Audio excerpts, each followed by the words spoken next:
오늘 같이 은혜 받을 말씀은 데살로니가 전서 5장 12절로 23절의 말씀입니다.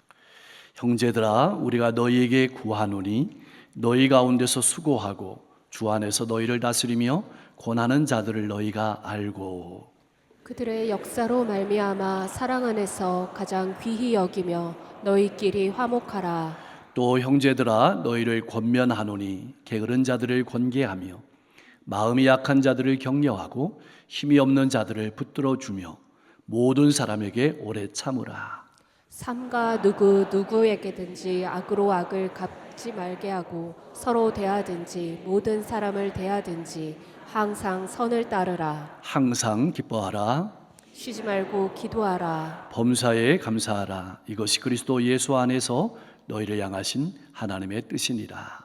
성령을 소멸하지 말며 예언을 멸시하지 말고 범사에 헤아려 좋은 것을 취하고 악은 어떤 모양이라도 버리라. 평강의 하나님이 친히 너희를 온전히 거룩하게 하시고 또 너희의 온 영과 혼과 몸이 우리 주 예수 그리스도께서 강림하실 때에 흠없게 보존되기를 원하노라. 아멘. 그리스도인은 어떤 사람일까요? 예수 그리스도를 믿는 그리스도인으로서 여러분은 그리스도인을 어떤 사람이라고 생각하십니까? 그리스도인은 기다리는 사람입니다. 여러분은 무엇을 기다리며 살아가고 있습니까? 세상 사람은 성공과 출세를 기다립니다. 그러나 그리스도인은 예수 그리스도께서 다시 오실 날을 기다립니다. 오늘날 그리스도인들의 문제는 눈은 예수님을 바라보면서도 몸은 타락한 세상의 가치관이 지배하는 이 땅에 살고 있다는 것입니다. 그리스도인으로서 우리의 아픔은 거대한 시대의 물결만 바라보며 살아가다가 정작 내가 어떠한 존재인지 나의 본질과 나의 정체성을 잃어버리고 살아가는 것입니다. 그리스도인으로서 나의 삶은 어떻습니까? 깨어 정신을 차리고 그리스도인으로서 본질과 정체성을 지키며 주님께서 다시 오실 날을 바라보며 살아가고 있습니까? 예수님께서 다시 오심을 바라보는 성도로서 나는 어떠한 삶을 살아가고 있습니까? 우리가 깨어 있어야 되는 이유는 하나님의 뜻을 이루기 위해서입니다. 예수님께서 다시 오심을 바라보며 살아가는 성도에게는 하나님의 뜻을 이루며 건강한 삶을 살아가기 위해서 반드시 감당해야 될 중요한 두 가지 사명이 있습니다. 하나는 교회 공동체를 위한 사명이고 또 하나는 자기 자신을 위한 사명입니다. 주님의 다시 오심을 바라보며 하나님의 뜻을 이루는 건강한 삶을 살아가기 위해서 중요한 첫걸음은 공동체를 위한 사명입니다. 먼저 눈에 보이는 영적인 지도자와 이웃 성도를 사랑하는 것에서 시작합니다. 같은 교회에 속한 성도에게 가장 중요한 것은 서로 격려하고 서로 권면하고 서로 디딤돌이 되어주는 신앙의 자세입니다. 사랑에는 반드시 수고가 따라옵니다. 하나님의 말씀은 희생하지 않는 사랑은 사랑이 아니라고 말씀합니다. 사랑은 어렵습니다. 사랑은 고통스러운 일을 감당하는 것입니다. 교회의 공동체 안에서 지도자는 다른 사람을 세우기 위해서 몸소 낮아지고 수고하는 사람입니다. 또한 지도자는 앞서 걸어가는 사람입니다. 정작 본인은 그렇게 살지 않으면서 다른 이들에게 그렇게 살라고 말하는 것은 위선입니다. 아무런 영향력을 기대할 수 없는 빈 껍데기 신앙에 불과하다는 사실을 우리는 알아야 합니다. 또한 교회 안의 지도자는 성도들이 잘못된 길로 가지 않도록 바로 가르치면서 끊임없이 경계하는 사람입니다. 이것이 주님의 재림을 바라보며 마지막 시대를 살아가야 하는 교회 공동체 지도자들의 삶입니다. 나는 교회 공동체 리더로서 이러한 삶을 살아가고 있습니까? 수고하고 앞서 걸어가면서 하나님 나라를 세우며 살아가고 있습니까? 교회 공동체 지도자들의 삶이 그렇다면 따라가는 성도들의 삶은 어떠해야 할까요? 먼저 나보다 앞서서 신앙의 걸음을 걸어가는 이들을 알아주고 인정하는 것에서 신앙의 걸음이 출발합니다. 그들을 마음 깊이 존중해주고 사랑하는 데서 교회 공동체 성도들의 삶이 시작됩니다. 그러므로 여러분을 이끌어가는 교역자나 속장, 인도자, 교사, 선교회장님에게 꼭 감사의 마음을 전해주십시오. 교회는 언제나 분열의 씨앗을 뿌려서 교회가 건강하게 서지 못하도록 하는 마귀의 간교한 계략이 있다는 사실을 절대로 잊지 마십시오. 우리는 어떻게 하면 건강한 교회 공동체를 세우며 살아갈 수 있을까요? 화목입니다. 화평입니다. 교회 공동체를 언제 화목하게 될까요? 서로 인정하고 서로 감사할 때입니다.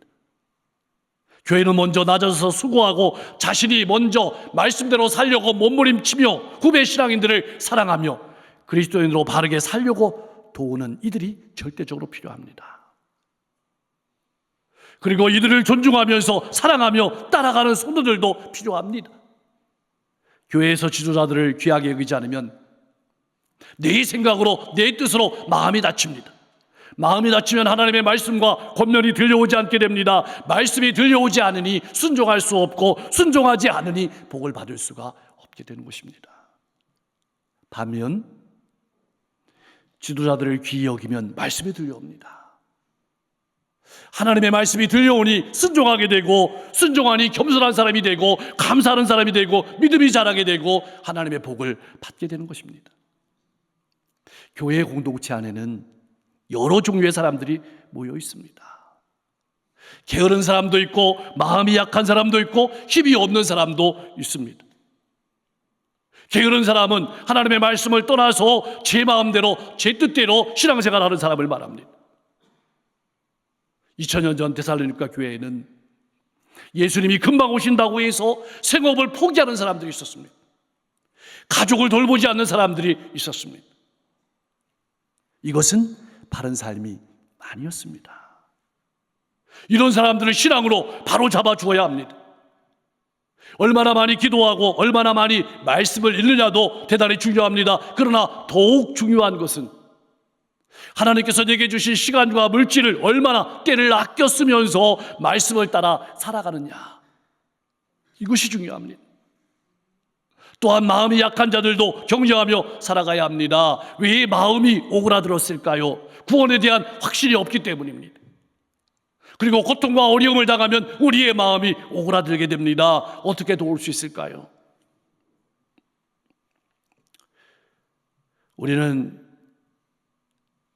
사별이나 이별의 아픔을 겪고 있는 이들에게 좋은 데 가셨을 거야, 이런 말을 무심코 하게 됩니다. 이것은 분명한 위로가 아닙니다. 고통받는 이들에게는 참 운이 없다, 이것도 분명한 위로가 아닙니다. 마음이 약한 자들에게는 천국에 대한 분명한 확신을 심어주어야 하고 소망을 주어야 합니다. 하나님께서 역사하심을 전해야 합니다. 교회 공동체 안에는 또한 힘이 없는 사람들도 있습니다. 이들은 절제하지 못하고 자기 욕망에 무너지고 신앙생활 하는데 제멋대로 살아가는 겁니다. 힘이 없습니다. 교회 공동체는 이들이 그렇게 살지 않도록 꽉 붙들어 주어야 합니다.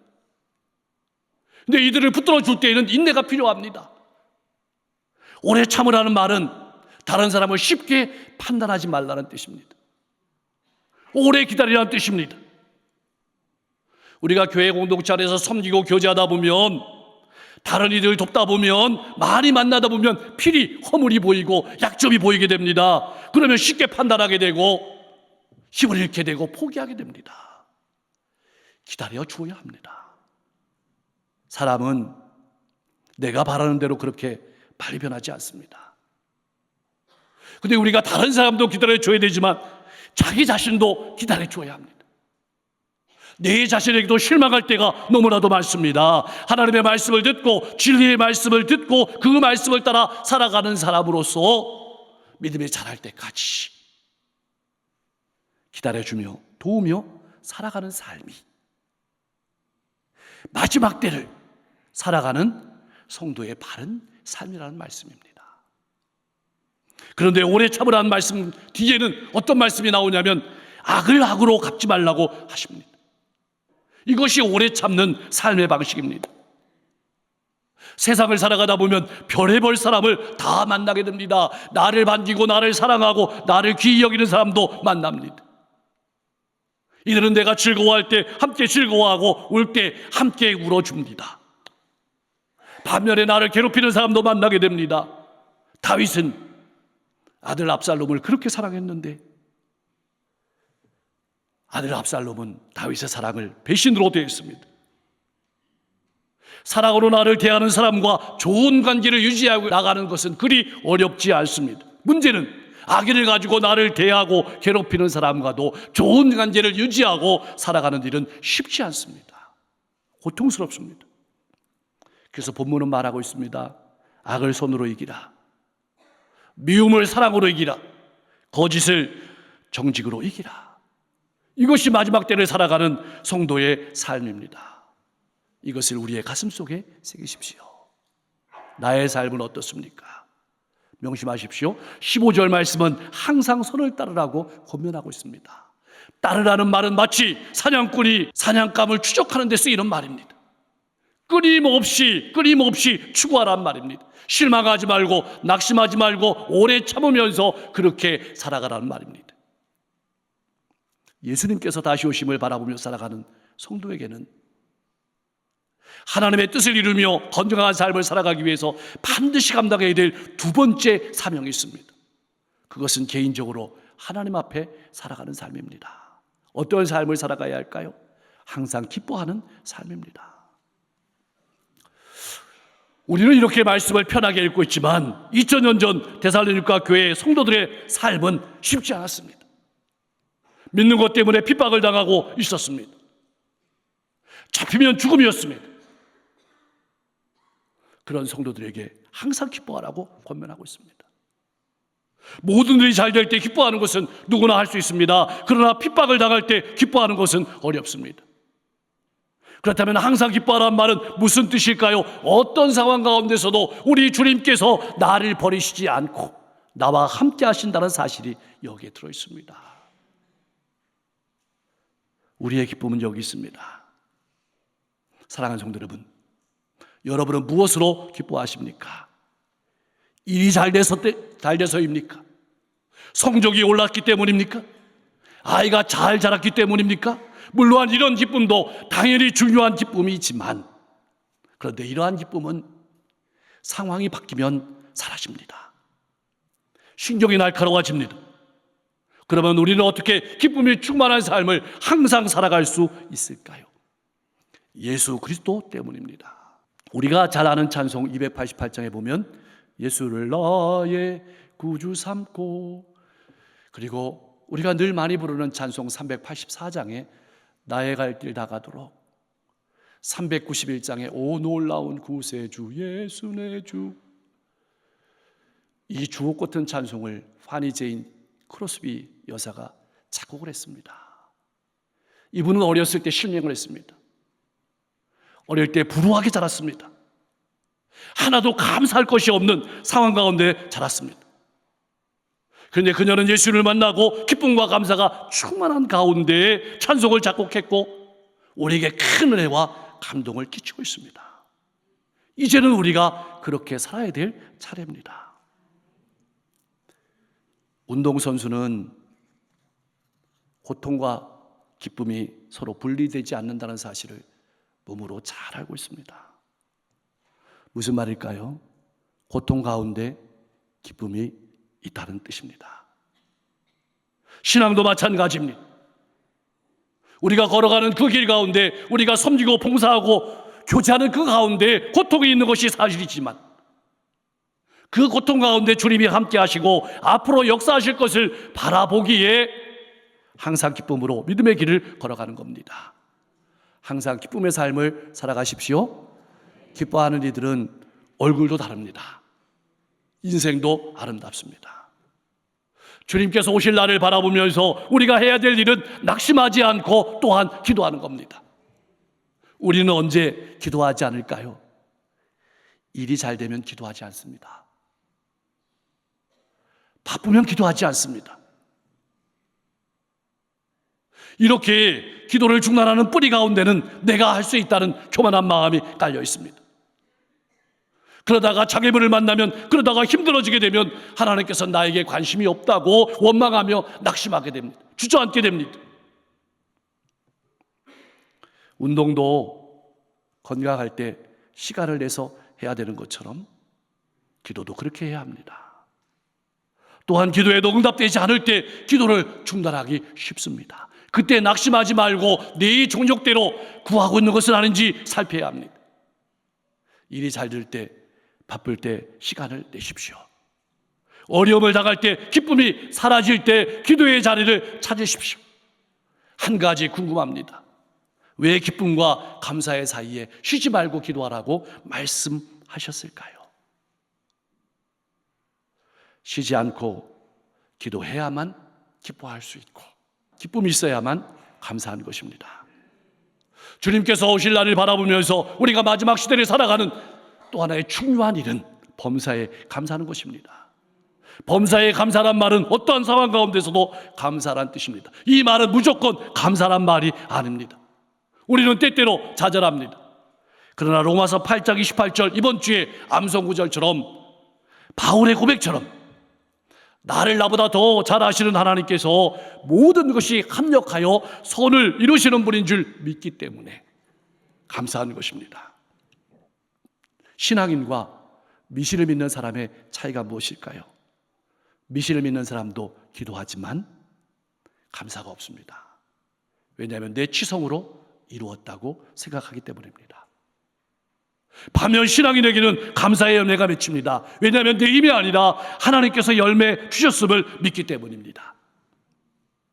병 중에 가장 무서운 병이 감사가 메마른 병입니다. 우리는 어떻게 감사할 수 있을까요?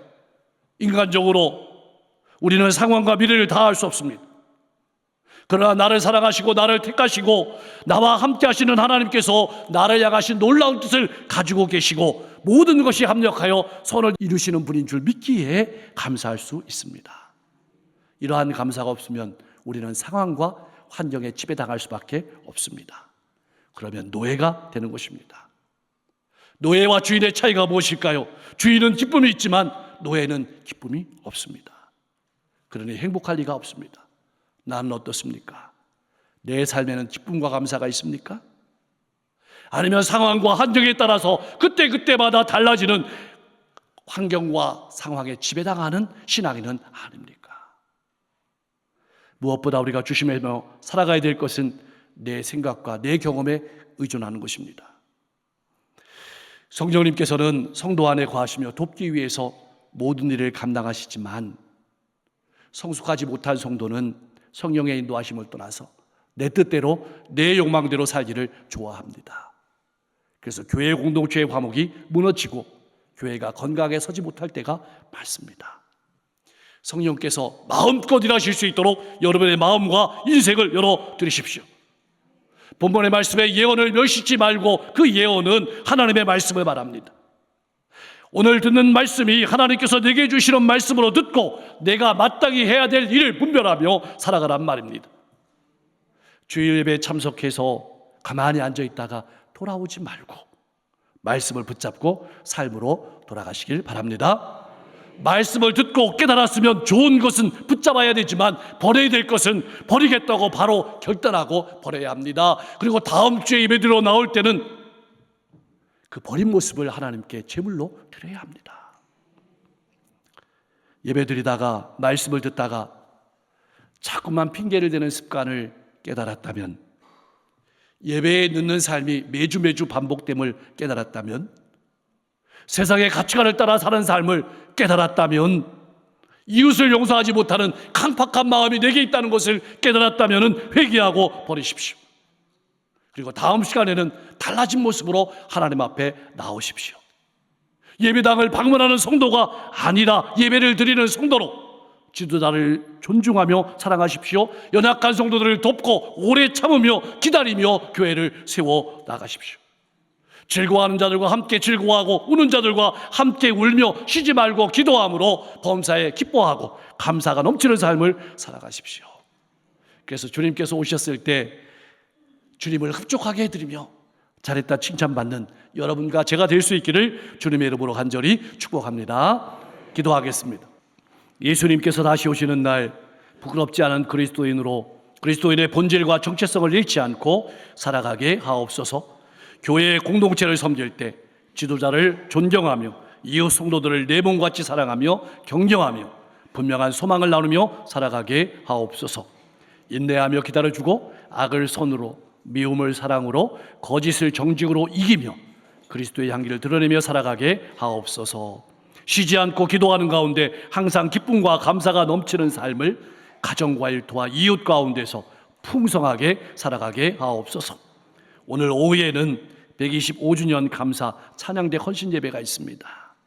남대문 교회 시온 찬양대도 함께 하는데 오가는 질과 여정을 지켜주시고 이 시간이 하나님의 은혜에 감사하고 기쁨과 즐거움으로 찬송하고 사랑의 교제를 나누는 행복한 시간이 되게 하시고 오늘 청년들 세미나를 통해서도 청년들이 가정의 소중함과 미래를 바라볼 수 있는 좋은 시간 되게 도와주시며 지방선거가 며칠 남지 않았습니다.